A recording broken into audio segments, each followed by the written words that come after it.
Alors, exercice 5. Donc un cylindre de hauteur 10 cm a un rayon R compris entre 2,3 et 2,4 cm. Donc on sait que... Exercice 5. On sait que donc R est entre 2,3 et 2,4.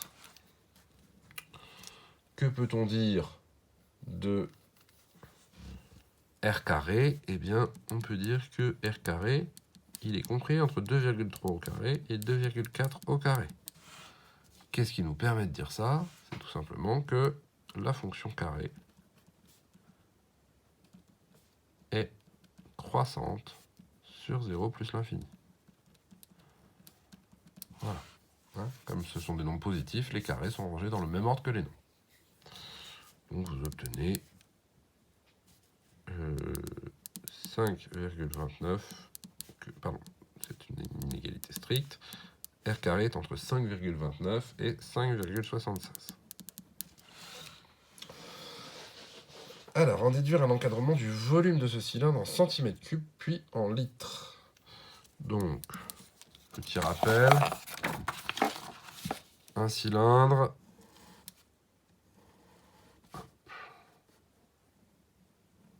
c'est très moche, un cylindre de rayon R et de hauteur H.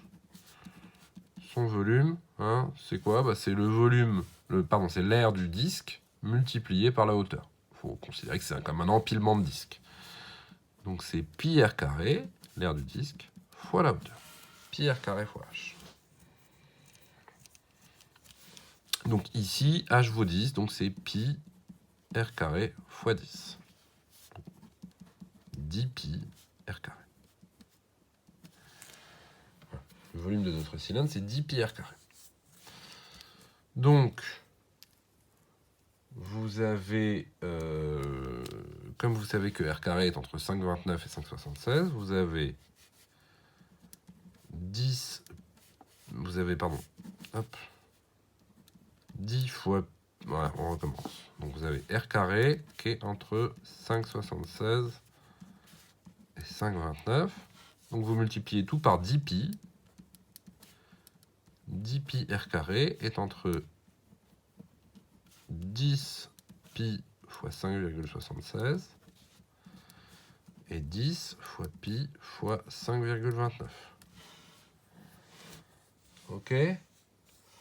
Et du coup, en prenant la machine, vous trouvez, donc, sachant que tout était en centimètres, hein, puisque le rayon, donc là, c'est le rayon est encadré par des distances en centimètres, donc ça c'est des centimètres carrés.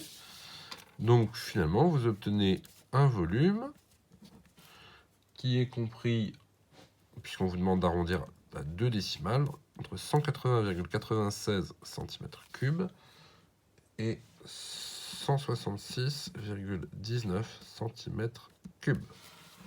Voilà. Ok, donc, voilà, donc là déjà, on a répondu à une partie de la question. On a encadré notre volume entre deux volumes en centimètres cubes, avec une précision à la deuxième décimale.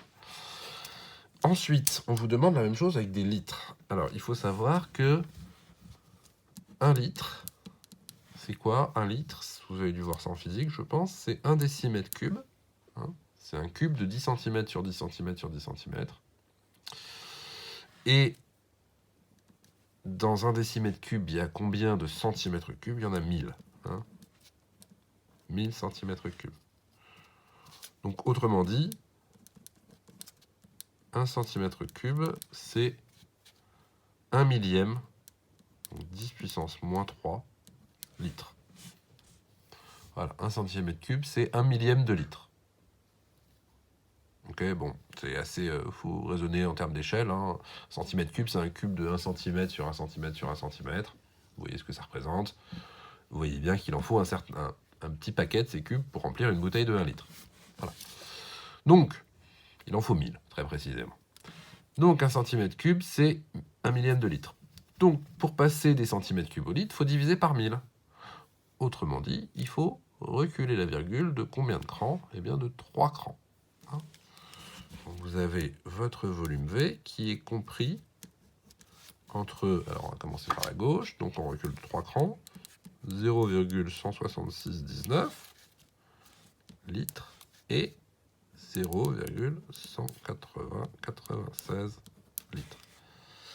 Sauf qu'on me demande à chaque fois des nombres décimaux avec 2 chiffres après la virgule, donc on va arrondir. Ici, donc on va arrondir à 2 chiffres après la virgule. Ici, donc vous arrondissez, comme c'est 166, le plus près c'est 0,17. Et ici 0,180, donc le plus près c'est 0,18.